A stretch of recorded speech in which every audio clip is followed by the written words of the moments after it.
박근혜 대통령이 3개 부처 개각과 일부 부처 차관급 인사를 단행하면서 박 대통령의 집권 후반기 국정운영 방향과 구상에 관심이 쏠리고 있습니다. 개각의 의미와 향후 전국 전망에 대해 전문가들 모시고 얘기 나눠봅니다. 고영신 한양대 특임교수, 여상원 변호사, 이종훈 정치평론가, 장성호 건국대 교수 네 분 모셨습니다. 어서 오십시오. 네, 안녕하세요. 박근혜 대통령이 오늘 오전 개각을 단행했습니다. 당초 4개에서 6개의 중폭 개각이 될 것이란 예상을 깨고 3개 부처로 그쳤습니다. 김성우 청와대 홍보수석 이야기 발표 내용 직접 들어보시겠습니다.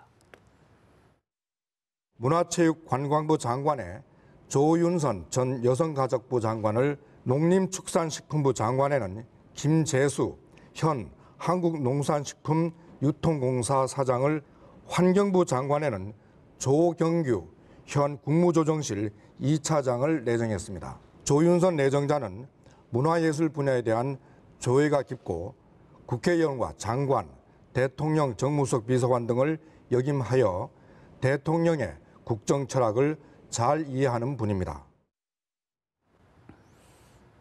박근혜 대통령 개각 최소화 3곳의 부처의 장관을 교체하는 데 그쳤는데, 장 교수님, 네. 개각을 최소화한 이유, 방점 어디에 뒀다고 보십니까?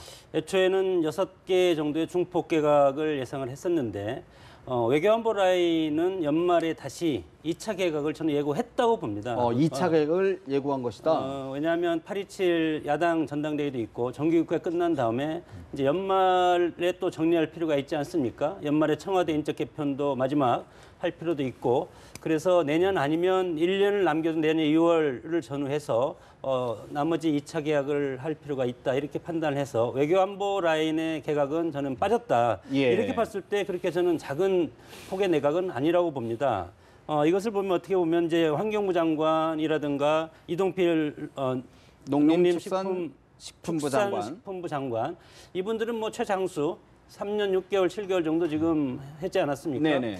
이분들은 뭐 오랫동안 어떤 재직을 한 것도 있지만, 그리고 최근에 미세 문제 사태로 어떤 책임성 이런 것을 통해서 내각 개편을 했다고 보고, 그리고 어떤 외교안보 라인을 유임시킨 것은 연말까지 일단은 사드 문제라든가 여러 가지 국제적인 현안이 있지 않습니까? 이런 것을 처리해 가면서 나중에 외교안보 라인은 2차 내각 개편이 있을 걸로 저는 예고했다고 봅니다. 외교안보 라인의 교차까지 염두에 둔다면 소폭이 아니다라는 분석이신데, 고 교수님 어떻게 보셨습니까?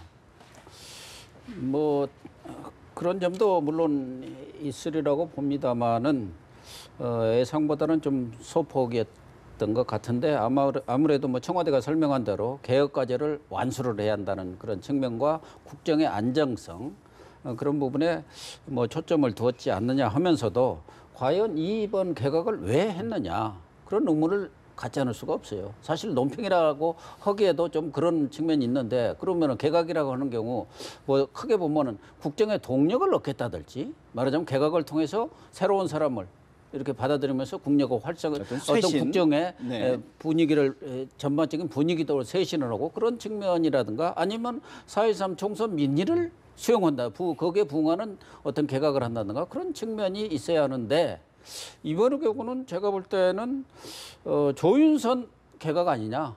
조윤선을 위한 개각이지, 다른 분들은 오래 했으니까 좀 거기에 들러리로 한 개각이지, 과연 개각의 의미가 있을까 하는 느낌을 폭이 좁아서 됩니다. 그렇습니까? 아니면 내용적으로 그렇다는 내용도 그렇고 폭도 그렇고요. 그렇다. 네. 어떻게 보셨습니까? 저도 고 교수님 말씀 동의하는 게 조윤선 개각이다. 왜냐하면 조윤선 장관을 갖다가 드리는데 혼자만 할 수 없지 않습니까? 그래서 지금 두 분, 어떻게 보면요, 지금 여당에서는 국정 목표 달성이라고 그러는데, 사실 환경부나 어떤 농림수산부, 그다음 조윤선 장관의 그 문체부, 지금 박근혜 대통령이 지금 추구하는 국정 목표 뭐죠?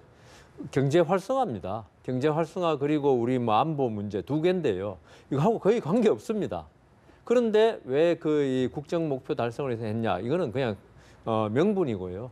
제가 볼 때는 아마 박근혜 대통령이 지금 조윤선 이제 장관 내정자가 그때 정무수석했었죠. 네네. 나오고 나서 사실 퍼스트 레이디 역할을 해줄 사람이 없었던 거죠. 당시 조윤선 그 정무수석이 있으면서 사실 중국에서 외빈이 오거나 할 때 상당히 그 외국 정상에 부인하고 이렇게 동행하면서 여러 가지 역할을 많이 줬는데 그걸 못했던 거죠. 지금 안 계시니까. 그래서 제 생각에는 그리고 박근혜 대통령이 사실 그 재작년부터 계속적으로 세월호 사건 이런 걸 겪으면서 많은 마음의 어떤 고통도 많이 겪었을 것이다. 그래서 뭐 경제 문제로 밤잠을 못 이룬다 하셨지만은 어떤 누구한테 어떤 털어놓을 수 있는 마음을 속마음을 털어놓을 수 있는 사람이 남성 장관들 있지만 그것도 다르거든요. 예. 그래서 제 생각에는 조윤선 장관의 어떤 그 캐릭터가 어떤 남의 어떤 사정을 잘 들어주고 이렇게 호흡을 맞출 수 있는 분이 아닐까. 예. 그리고 거기에서 아마 나머지 1년 동안 그 조윤선 장관과 어떤 동지적인 입장에서 마음을 털어놓을 수 있는 상대로 이렇게 영입하신 게 아닌가 그런 생각도 듭니다. 근데 제가 보기엔 결과적으로 그러니까 이 야당의 공격은 최소화하면서 그러면서 상당히 야당을 자극하는 그런 개각이 되고 말았다라고 저는 어떤 의미인가요? 하거든요.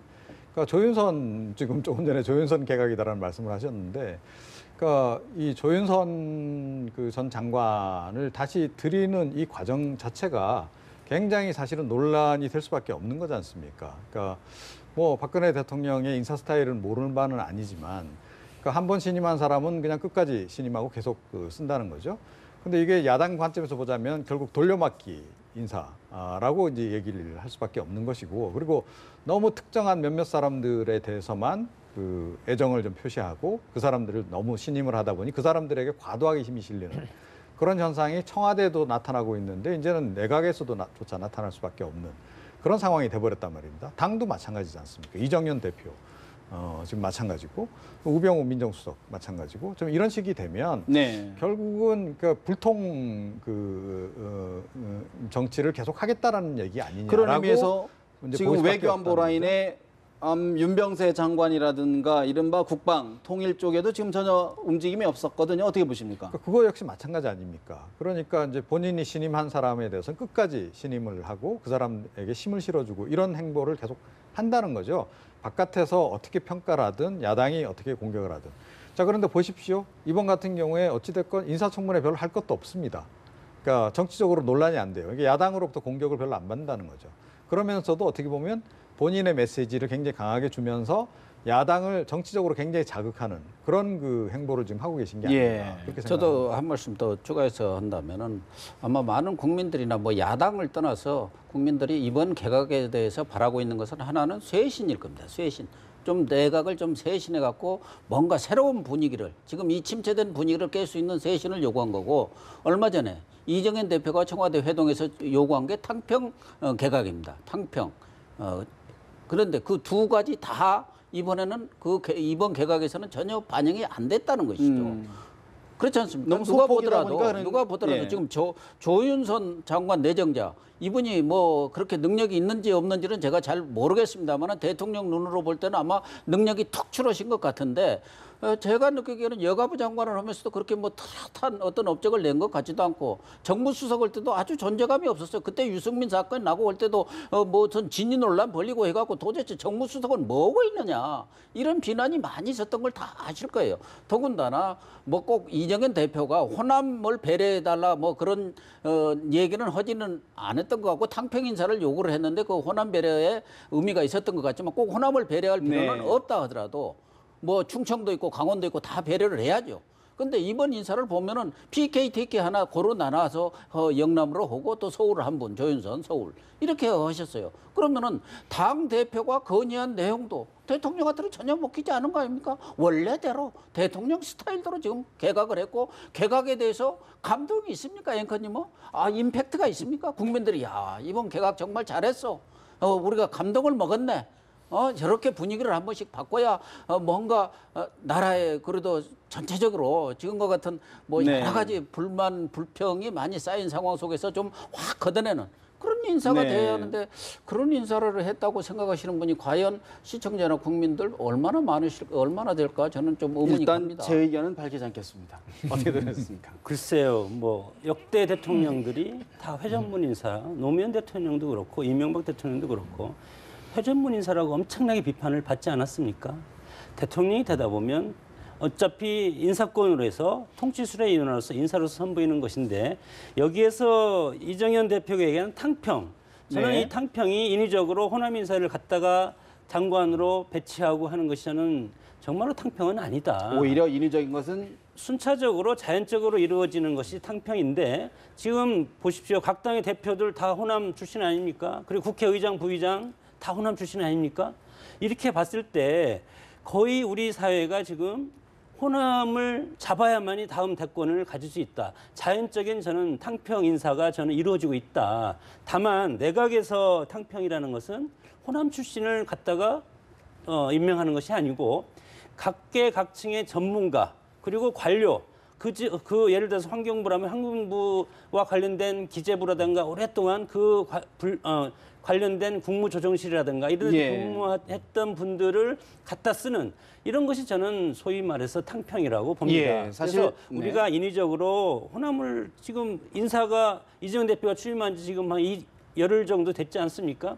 이랬을 때 인위적으로 어떻게 이미 준비된 인사를 개각을 해야 되는데 갑자기 호남 인사를 갖다가 하겠습니까? 그것은 우리가 사회적 분위기라든가 어떤 시스템이라든가 이런 것이 예. 자연적으로 굴러가는 것이 좀 중요하고 차관급 인사 4명 중에서는 뭐 강원도, 호남, 뭐 충청 골고루 좀 배려가 된 부분을 볼 수가 있고요. 일단 여야의 반응은 좀 엇갈리는 것 같습니다. 여당 적재적소의 인사다라고 평가한 반면 야당은 불통개각이다라고 강하게 비판을 했는데요. 박광온 더불어민주당 수석 대변인 이야기 먼저 들어보겠습니다. 정쇄신에 대한 국민의 요구와 기대를 소폭 개각, 신용내기 개각으로 비켜가려 한 것은 아닌지 의심을 갖게 합니다. 무엇보다도 우병우 민정수석의 해임에 대해서 아무런 언급이 없었던 것은 믿기조차 어렵습니다. 의혹의 중심에 서 있는 인물이 검증한 사람들을 어떻게 국민들에게 제시할 수 있는지 납득하기 어렵습니다. 박광온 수석 대변인 5기 개각이다. 거취가 주목됐던 우병우 민정수석 신임도 재확인한 것 아니냐라는 취지의 이야기인데 어떻게 됐습니까, 이 변호사님? 그 야당으로서는 저렇게 말할 수밖에 없죠. 그 사실 조선일보에서 우병우 수석 문제를 이야기한 이후에 또한 각 언론에서 우병우 수석의 여러 가지 의혹에 대해서 엄청나게 많은 보도를 했음에도 그래서 많은 분들이 이번에 뭐 경질이 안 되겠냐 했지만은 결국은 또다시 믿는 분에 대한 수첩 인사로 돌아간 거 아니냐. 야당은 충분히 비난할 만하다. 그런데 지금 대통령으로서 그 우병우 수석을 경질이 그렇게 쉽겠냐. 왜냐하면은 이번에 그 개각을 하려면은 또 인사 검증을 해야 하는데 그게 결국 민정수석실에서 하는 건데 비록 우병우 수석의 흠이 많다 하더라도 그분의 어떤 인사 검증을 지금 할 수밖에 없지 않습니까? 갑자기 뭐 다른 분을 경질해가지고 다시 그 인사 검증을 한다 그러면 개각이 늦어지거나 한참 뒤로 가겠죠. 그래서 이번에 개각을 한다고 했으면 우병우 수석이 할 수밖에 없는 현상이었고 우병우 수석 문제에 관해서는 지금 감찰 담당관입니까? 네, 거기서 지금 특별감찰관. 조사를 특별감찰관이 하고 있죠. 그래서 제 생각에는 우병우 수석은 특별 감찰 결과가 나고 나면은 만일에 아무런 잘못이 없다 나더라도 경질할 가능성이 있는 거죠. 명예 회복했으니까 네. 그냥 하고 그다음 아까 말씀하신 대로 야당과의 소통 문제 그다음 국정 쇄신적 입장에서 해도 좋다. 그다음 뭐 예컨대 뭐 흠이 있다 그렇게 날이라고는 기대는 안 합니다만은 그렇게 난다면 그건 당연히 가는 거니까 네. 뭐 그거는 말할 것도 없고 그다음 또 하나 문제는 이번에 인사 검증에서 아까 그 다른 분들께서 뭐 특별히 문제될 게 있냐 뭐 조윤선 장관 벌써 인사 검증 한번 해봤고 여가부 장관 할 때 그다음 두 분은 공무원 출신이니까 출신이고. 뭐 별 문제 없을 거라 뭐 변호사 개업한 것도 아니니까 하지만 이 부분에서 만일에 어떤 네. 결정적인 사항을 빠뜨렸다 이러면 우병우 수석의 거취가 상당히 문제가 되겠죠. 일단은 우병우 수석의 거취를 결정하기 위한 무엇인가 명분이 필요하다. 그렇죠. 그런 말씀이시군요. 근데 제가 보기에는 아마 새누리당 내에서도 불만이 꽤 있을 겁니다. 이번 그 인사에 대해서 우선 조윤선 개각 자체에 대해서 아마 불만이 꽤 있을 겁니다. 왜냐하면 뭐 새누리당 내에 인재가 없는 것도 아니고 또 친박계 인사 가운데서 뭐 역량이 있는 사람이 없는 것도 아니고 왜 저렇게 계속 한 사람만 집중적으로 기용을 하느냐 당연히 불만이 나올 수 있는 거죠. 다만 이제 요즘처럼 청와대하고 이 새누리당이 좋은 분위기를 유지하고 있는 상황에서 차마 쓴소리를 할 수 없어서 아마 저런 논평을 내놨을 거다 이렇게 생각을 좀 하고요. 그러니까 가장 바람직하게는 일단 지난 총선 민심을 생각하자 그러면 대폭 개각이 필요한 거죠. 지난 총선에 새누리당이 참패한 데는 물론 그 공천 과정에서의 논란도 있지만 국정에 대한 피로감도 상당히 작용을 했던 거 아니겠습니까? 예. 국민들이. 자, 그래서 사실은 지난번 총선에서 참패를 했다라고 전제한다면 분위기를 완전히 쇄신하는 그런 개각은 분명히 필요했다. 자, 그런데 만약에 이게 우병우 수석 문제하고 연관이 될 수밖에 없는 그런 상황이라면 사실은 오히려 개각을 좀 뒤로 늦추고 우병우 수석 문제를 정리를 하고 난 다음에 그리고 정기국회 끝나고 나서 사실은 그 뒤에 좀 대폭 개각을 하더라도 했더라면 훨씬 더 좋지 않았을까라고 예. 하는 그런 그 아쉬움은 좀 남습니다. 이정현 신임 대표가 탕평 인사를 건의를 했는데 그 부분은 어떻게 평가하십니까? 그 부분도 마찬가지죠. 그러니까 탕평 인사 사실은 결국은 호남 쪽을 좀 배려해 달라라는 얘기를 전 한 거나 다름이 없다. 저뿐만 아니고 아마 누구라도 그렇게 생각을 할 겁니다. 자, 그런 부분까지 고려를 한다 그러면 지금 사실은 개각 수요가 없는 게 아닙니다. 지금 장관들하고 계신 분들이 다 잘하고 있나요? 한 분 한 분 따지고 보면 사실은 지금 좀 회의적인 시각들이 굉장히 많습니다. 그러니까 실제로 뭐 성과들이 별로 이렇게 없는 상황이기 때문에 그렇다는 거죠. 그리고 최근에 뭐 사실은 뭐 전기료 문제도 그랬고 사드 배치 문제도 그랬고 따지고 보면 정부 당국이 선제적으로 나서서 이 문제들을 해결했던 것이 아니거든요. 예. 상황에 떠밀려 가지고 왔던 그런 측면이 상당히 있고 그런 면에서 장관들이 그렇게 역량을 발휘했다라고 보기 어렵습니다. 자, 그렇다면 전면 개각은 확실히 필요한 것이고 그런 관점에서 사실은 하려면 제대로 하는 것이 좋았다 이렇게 생각을 하는 거죠. 아니, 탕평 인사에 딱 한마디. 예. 탕평 인사 계속 호남 인재 등용이라는데 저는 이런 것도 생각해봤습니다.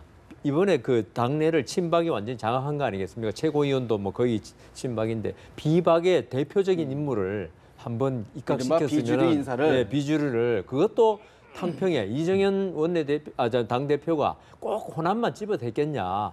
그러나 비박 하나 하면 얼마나 신선합니까 그게. 박근혜 대통령이 소통 이미지, 불통 이미지를 예. 개선하고 그런 생각도 한번 해봤습니다. 아까 우리 장 교수님께서 외교안보 개각 연말로 미뤄놨다고 예상을 해주셨기 때문에 한번 지켜봐야 될 것 같고요. 사실 이정현 신임 새누리당 대표 지금 이제 탕평 인사를 얘기했는데 약간 얼굴이 좀 머쓱하지 않을까 싶기도 한데 이정현 신임 대표의 여러 행보가 사실 주목을 받고 있습니다. 이정현 대표의 이야기 먼저 좀 들어보실까요? 전기에 누진 그 요금도 마찬가지였었지만은 일단은 제가 그런 문제에 접근을 해가지고 쟁점화를 시켜서 강한 의지를 갖고 끝까지 그것을 관철시키고 변화시키고 이렇게 하기 위해서는 내가 알아야 됩니다. 그렇게 알기 위해서 저는 항상 현장에 가서 듣거나 이정현 신임 대표 홍길동식 행보 누구 수행원 없이 지금 뭐 이쪽 저쪽 동분서주하고 있는데 약간은 좀 속도 조절에 들어갔다 뭐 혼자 독단적으로 결정하지 않겠다 이런 얘기도 했는데 고 교수님 어떻게 평가하십니까?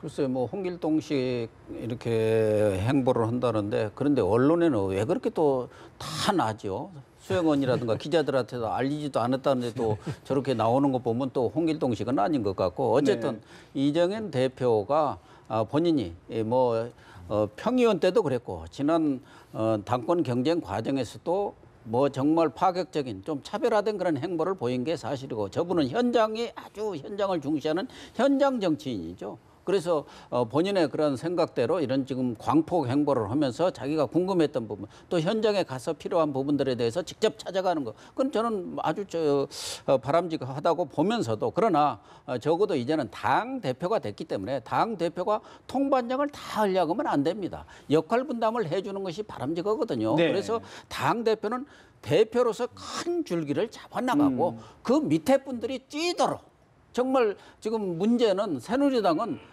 그 중간 라인 정말 뛰어야 할 사람들은 다 팔짱 끼고 있거든요. 네.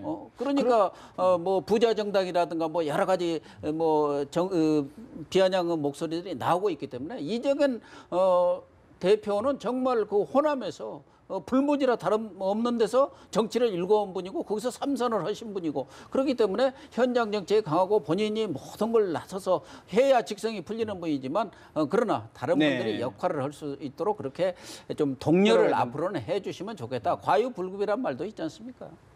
저런 이길동이라고 그러죠. 홍길동에서 이길동, 네. 이길동 행보가 사실은 의미가 엄청 크다고 봅니다.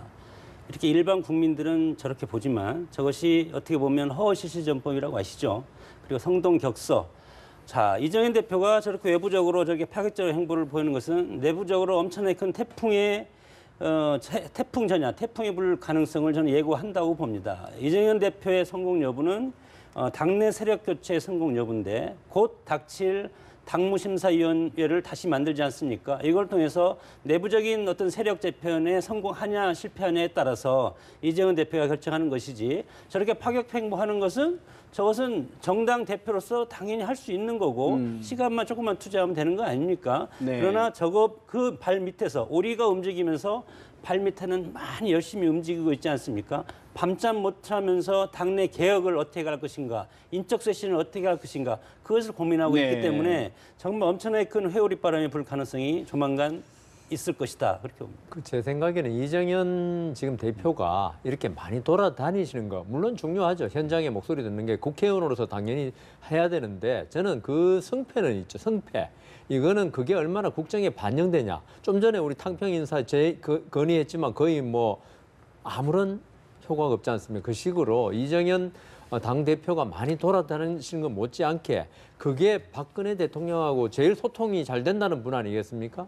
그걸 통해서 국정에 반영이 돼야 되는데 만일에 이정현 대표가 저렇게 많이 돌아다니고 그게 결과로 안 나온다. 네. 그러면 저거는 이미지 정치에 불과하지 않느냐. 오히려 그게 제대로 반영이 안 되면 더 손해를 볼 수도 있다. 그런 생각도 듭니다. 이미지 정치를 말씀을 하셨는데 사실 이정현 대표가 대선 후보 선출과 관련해서 슈퍼스타 K 방식을 도입하겠다, 경연 제도를 도입하겠다라는 말씀을 하셨는데 우리 이 박사님 보실 때는 어떻게 보십니까? 현실성 있다 아니면은 앞서가는 이야기다 어떻게 보십니까? 뜻대로 다 이루어지지는 않을 것이다. 저는 그렇게 생각을 합니다. 그러니까 구상 자체는 뭐 그럴듯한 구상인데 과연 현실적으로 가능하겠는가 하는 부분에 대해서는 좀 점검해 봐야 될 부분이 상당히 있다고 생각을 합니다. 그러니까 이정현 대표의 최근 행보와 관련해서 뭐 저는 의미는 있다. 그러니까 귀족 정당 이미지가 워낙 새누리당이 강하기 때문에 저런 이제 서민 행보를 보임으로 해서 이미지 탈각을 꾀하고 있는 것. 그건 이제 긍정적으로 작용을 한다. 그런데 이게 지금 이정현 대표의 행보가 당 대표의 행보인지 대권 주자의 행보인지 이게 좀 헷갈린다는 거죠. 그래서 이분이 정말 대권에 더 관심이 있어서 지금 저런 행보를 본인 하는 게 스스로가요? 아닐까. 예, 라는 생각조차 하게 한다는 거죠.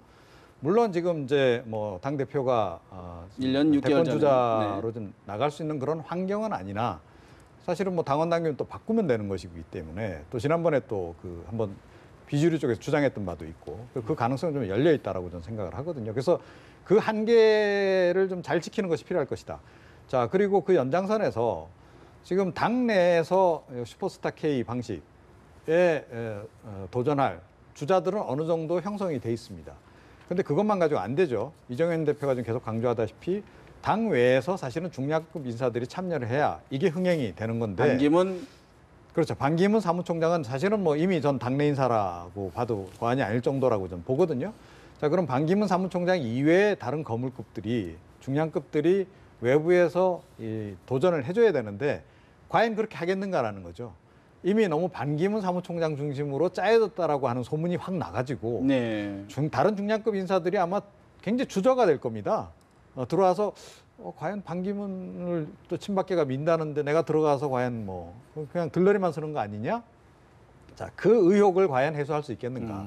그게 쉽지 않을 것이다. 그래서 사실은 슈퍼스타 K 방식 굉장히 좋긴 한데 외부에서 중량급 인사가 들어오는 것이 좀 어느 정도 네. 이제 봉쇄가 돼 있는 상황이어서 그 문제를 해결하는 것이 쉽지는 않을 거다 이렇게 생각합니다. 정작 반기문 총장 측근을 통해 부담감을 느끼는다, 좀 거리를 두고 있다는 언론 보도도 좀 흘러나오고 있는데 장 교수님 어떻게 보십니까? 거리를 두고 있다고 지금은 말할 수밖에 없지 않습니까? 내년 1월부터 본격적인 대선 행보를 할 때 국내에 일단 들어와서 새누리당으로 갈 건지 더민주로 갈 건지 국민의힘으로 갈 건지 그것은 이제 결정을 해야 될 것이고, 그러나 어떤 당으로 가지 않으면 정권 대통령 되기가 어렵다는, 불가능하다는 것을 이제 분명히 알기 때문에 지금 현 상황에서는 새누리당 행이 가장 저는 가까이 와 있다 이렇게 봅니다. 이렇게 봤을 때 당에서 슈퍼스타 K라는 것도 내세우는 것도 친박이 70% 이상 지금 장악하고 있지 않습니까? 결국은 70%가 결정을 하면 51%가 결정을 하는데 이렇게 됐을 때 뭐 슈퍼스타 K라든가 다른 걸 아무리 해도 이것을 친박의 영향력을 벗어나갈 수는 없다. 친박에 예측하는 후보 이외에 의외의 인물이 될 가능성은 상당히 없기 때문에 과연 친박을 누가 미느냐 이것이 저는 중요한 것이지. 그래서 예를 들어서 슈퍼스타 K, 슈스케에 참여한 인사가 오세훈 전 시장이라든가 남경필 지사라든가 원희룡 지사라든가 이런 분들이 들어온다면 네. 들어온다는 의지를 저는 밝혀야 된다고 봅니다. 차기를 위해서 밝혀야 된다고 봅니다. 새누리당의 어떤 차기 구도는 더민주는 문재인 대표로 정해져 있듯이 거의 새누리당은 친박계에서 지지하는 인사가 될 가능성이 저는 90% 이상이라고 봅니다. 예. 여기에서 우리가 뭐 자유경쟁, 외부 인사 좋죠. 그리고 그렇지만 우리에는 권위주의 정치 문화나 보수주의 또 연고주의 이런 것들이 존재하기 때문에 자유로운 그런 미국식 정당 정치처럼 뭐 누가 들어와서 다시 정계 은퇴하고 대통령직 사퇴하고 이런 것이 어려운 것이 정치 문화상 현실이라고 봅니다. 이정현 대표가 얘기한 슈스케 방식, 그 방식은 아마 국민들의 관심을 끄는 흥행에는 크게 성공할지 모르지만 현실적으로 가능하겠느냐. 지금 당헌 당규에는 2, 3, 3, 2로 되어 있습니다. 그러니까 대의원 2, 일반 당원 3, 일반 국민 3, 그다음에 여론조사 2. 이 당헌 당규를 뛰어넘어서 특정 대표가 그걸 다 무시하고 그냥 슈스케 방식으로 하겠다. 이런 것도 뭐 맞지가 않는 얘기고 당헌 당규가 먼저 개정이 돼야 하고 그 당헌 당규가 개정되려면은 대권 주자 간의 합의라는 게 뭐 그런 경선관리위원회가 생기면서 거기에서 합의가 이루어져야 하는데 자칫하면 그런 그 슈스케 방식이라는 게 여론조사 전에도 한번 얘기했습니다만 과연 여론조사를 믿을 만합니까? 네. 그럼 믿기가 어려운 뭐 참고사항은 되지만 믿기가 어려운 내용을 놓고 그걸 가지고 대권 후보를 정한다. 그렇게 될 경우 민심의 왜곡. 네, 민심의 왜곡뿐만 아니라 반기문 사무총장을 제외한 다른 분들의 경우는 이건 반기문 밀어주기 아니냐 이런 생각을 할 수도 있고 반기문 사무총장도 상당히 부담스러운 얘기입니다.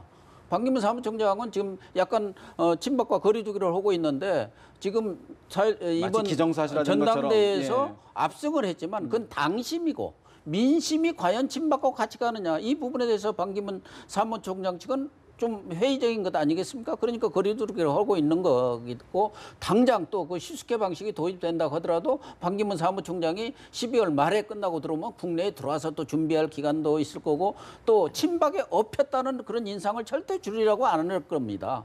오히려 새로운 자기 세력을 친반 세력을 형성해서 구축하는데. 국민 후보식의 그런 방식을 통해서 말하자면 영입이 되더라도 네. 모셔가는 그리고 친박을 자기가 그냥 쌓아앉는 그런 방식을 태거지 친박에 엎혀갖고 꽃가마 타고 대권길 간다고 하면 그게 성공하겠습니까? 반기문 사무총장 입장에서는 여러 가능성을 열어놓고 싶어한다 그런 말씀이신 것 같고 그러는 사이에 대선 주자들의 행보가 본격화되고 있는 것 같습니다. 여름 휴가를 다녀온 안철수 전 대표 우리나라의 문제를 푸는데 모든 머리를 집중하고 있다고 했는데 안철수 전 공동대표의 이야기 잠시 들어봅니다. 지금 제 머릿속에는 위기의 우리나라 문제를 푸는 해법 찾는 것이 가장 시급하다고 생각합니다. 제 머릿속은 그 문제로 꽉 차 있습니다.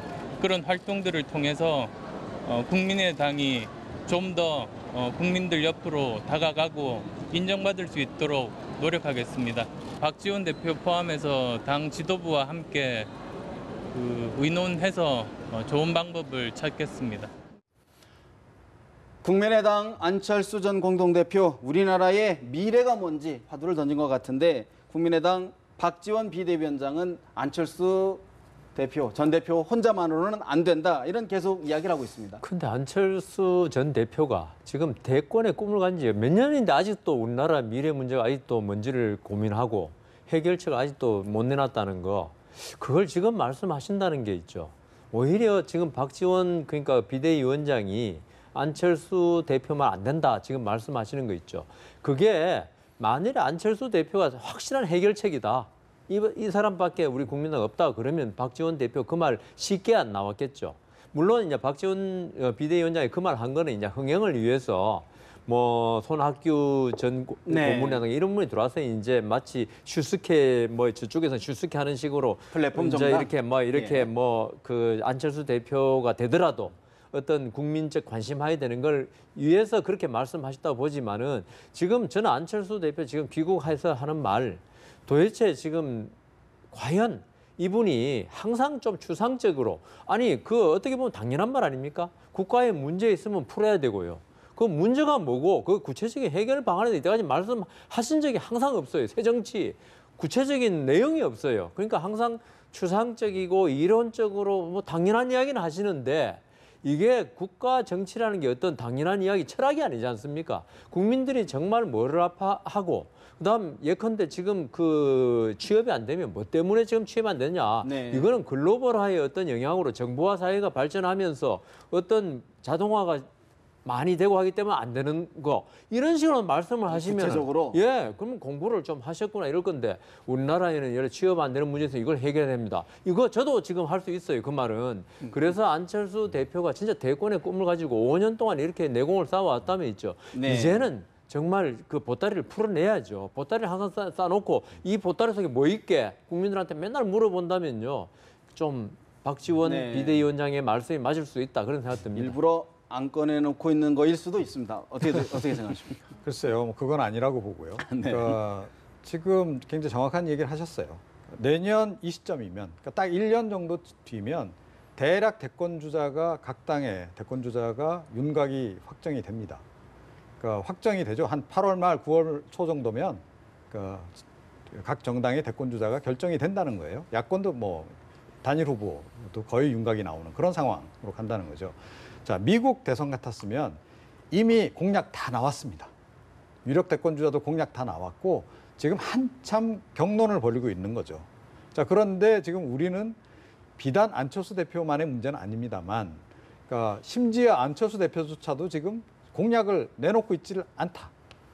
않는 게 아니고 못하는 거죠. 지금 공약을 못 내놓고 있다는 거죠. 이게 사실은 대한민국이 좀 얼마나 허약 체질인가를 여실히 지금 보여주고 있다고 저는 생각을 합니다. 지금 나와야죠. 그리고 안철수 대표는 또 더군다나 새 정치를 계속 강조해 오신 분이잖아요. 새 정치 핵심이 정책이라고 본다면 네. 국가 정책이라고 본다면 누구보다도 다른 후보자들보다 앞서서 지금 정책들을 내놔야 되는 거죠. 선제적으로 내놓고 그걸 가지고 다른 후보자들하고 토론하자고 얘기를 네. 해야 되는 그런 시점인데 지금 저런 원론적인 얘기를 하고 있다. 맞지 않는다. 그렇다면 그래서 역시 아직까지도 안철수 대표는 뭐 방향성은 좋으나 그러니까 컨텐츠가 공부가 뭐냐? 좀 덜 돼 있는 상태가 아닌가. 이런 그런가 생각을 하면 하게 지금 됩니다. 김무성 새누리당 전 대표 9월 말이나 10월 말쯤 자신의 행보를 좀 밝히겠다 이야기를 했지 않습니까? 광복절을 앞두고는 조선 말 왕들이 무능해 우리 국민이 고통을 당했다 이런 말까지 하셨다는 말씀이죠. 어떤 행보로 읽으십니까? 글쎄요, 가장 강력한 것을 예상을 한다면 탈당이죠. 탈당이다. 예, 그러니까 새누리당이 지금 뭐 친박계 일색으로 다 당대표 결정이 됐고 최고위도 그렇게 결정된 상황에서 비박계인 본인이 할 수 있는 역할은 당내에 없다. 자, 그렇다면 할 수 있는 것은 당 밖에 나가서 새롭게 보수 세력을 다시 만드는 것. 그것 말고는 방법이 없겠죠. 저는 그 가능성이 지금 열려 있다라고 생각하고요. 그거 아니라면 뭐 다시 지금 뭐 대선 출정하겠다는 대선 출마 선언을 다시 할 이유는 없는 거 아닙니까? 이미 다 그건 알고 있는 사실인데 저는 그것이 오히려 가능성이 지금 현재로서는 제일 높지 않나 이렇게 생각합니다. 정치가 조급해지면 페이스메이커 잃지 않습니까? 100m를 뛰는데 초반에 너무 스파트를 해버리면 마지막에 결국은 2등, 3등으로 힘이 빠져서 페이스 조절 실패하는 것과 똑같이. 그러나 지금 김무성 대표는 물론 지난 4.13 총선에 참패했기 때문에 그 책임도 져야 되지만 마지막 정치 인생의 마지막을 지금 걸었다고 봅니다. 그러나 상황이 녹록하지가 않지 않습니까? 새누리당은 이미 친박이 장악돼 있고 그리고 뛰쳐나가면 미래가 없고 박근혜 대통령도 과거에 뛰쳐나갔지만 결국은 다시 들어왔습니다. 실패하고. 그러나 김무성 대표에는 지역 직급이라든가 정권적 기반이라든가 어떤 것들이 지금 비주류 비박계의 어떤 결집된 힘이라든가 이렇게 같이 따라갈 사람이 과연 있을까? 이렇게 봐서 상당히 선택지가 상당히 없기 때문에 모르겠습니다. 뭐 애초에 당대표 취임할 때 나는 대선에는 뜻이 없다고 수차례 얘기했습니다. 그리고 본인 입으로는 대권 출정을 한 번도 얘기해 본 적이 없다고 했기 때문에 과연 다음에 기자회견할 때 뭐 대권 출마를 선언할 것인지 그것은 상당히 저는 의구심이 들고 왜냐하면 현실적인 상황이 녹록지가 않다. 대권 예. 선언을 한다고 하면 여당과 친박계 그리고 정권으로부터 상당히 견제를 받을 확률이 많고 그리고 내년 대선의 아젠다는 저는 외교와 안보라고 봅니다. 북한의 핵실험, 5차 핵실험이 이제 임박해 있고 이런 상황을 봤을 때 안보와 외교에 강한 사람이 누구냐?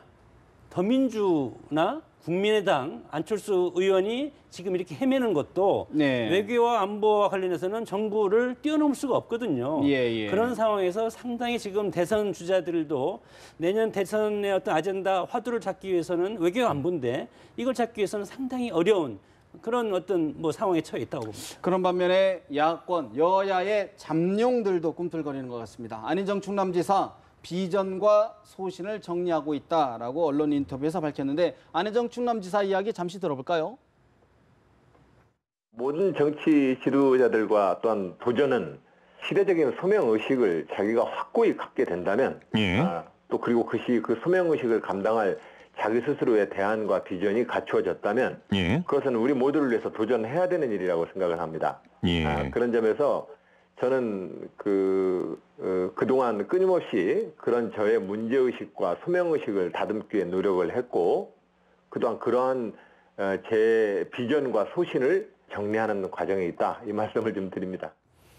안희정 충남지사 스스로의 소신과 비전을 가다듬고 있다라고 이야기를 했습니다. 여 변호사님, 네. 오세훈 전 서울시장 소장파 단일화 이야기하고 있고요. 남경필 원희룡 지사도 언론 인터뷰를 계속 활발히 하고 있습니다. 어떻게 보십니까? 이제 뭐 드디어 대선철이 왔구나 이걸 느끼게 해주는 거고요. 안희정 지사는 뭐 제 말씀은 저렇게 하시지만 결국은 뭐 이제 내년 대선에 나가겠다는 걸 이제 완전히 확실한 의사를 표시했고 안희정 지사로서는 내년 대선이 사실 목표는 아닐 겁니다. 왜냐하면 문재인이라는 워낙 뭐 지금 앞서 달리는 주자가 있기 때문에 그렇지만은 그 안희정 지사가 차기를 노린다면은 이번에 분명히 뭔가를 보여주고 그다음 문재인 대표와 이렇게 경합을 벌여가지고 이번 내년 대선에서는 얼마나 차차기 주자로서의 역량을 보여주냐가 가능성을 보여주느냐. 예, 그게 차차기에 나갈 수 있는 그걸 중요하기 때문에 아마 지금 그 안희정 지사는 벌써부터 많은 정리를 하고 내년에 문재인 대표와 떨어지겠지만 세게 한번 붙을 각오를 하고 있는 게 아닌가 그런 생각합니다. 안희정 지사 말고 이재명 성남시장도 또 대권 의사를 밝혔더라고요. 저는 뭐 이런 분들 젊은 이런 세대 교체 차원에서도 이런 젊은 뭐 뜻있는 뭐 이런 자치단체 장들이 뭐 대권 도전한 건 좋다고 봅니다. 뭐 미국에서도 트럼프 바람도 있고 샌더스 열풍도 있고 뭐 필리핀 같은 두테르테 대통령 같은 분들도 있기 때문에 그러한 것들이 말하자면은 현재 기득권 세력 꽉 짜인 그런 틀을 깨는 말하자면 99% 그 세력들이 뭔가 사회 변혁을 바라는 전반적인 어떤 세계 흐름 속에 있는 거 아니냐는 차원에서 뭐 저렇게 젊은 층들이 소신을 가지고 대권에 도전하는 걸 그 자체를 뭐 전혀 탓할 일은 아니라고 보고 뭐 설사 저분들이 이번에 실패하더라도 그것도 차차기를 노릴 수는 있지 않겠느냐 그런 생각이고요. 또 하나는 김무성 대표는 뭐 9.10월에 얘기를 한다고 그러는데 저분이 뭐 당을 나갈 생각은 사실은 아직까지는 적어도 안 할 걸로 봅니다. 적어도 4월 재보선까지는 충분히 기다려보고 그 이후에 대권의 레이스가 본격적으로 시작될 거 아니겠습니까? 그때 되면은 뭐 반기문 총장도 들어오셔서 자기 체제를 경배해서 뭐 새누리당이 입당을 할 건지 대권 경쟁에 뛰어들 건지 여부에 대한 판가름이 날 테고 그렇기 때문에 아직까지 대선에 출마하겠다고 공식적인 입장을 표명한 바가 없어요. 김무성 대표가 그런 의사들을 그런 뭐 뜻을 갖고 있는 것으로 모든 사람들이 생각하고 있을 뿐이지 그래서 지금 민심 행보를 하고 민생 투어를 하기 때문에 그런 것을 총괄적으로 해서 자기의 정치 비전 을 9.10월쯤에 밝히면서 대권에 나가겠다는 뜻을 확고히 하지 않겠나.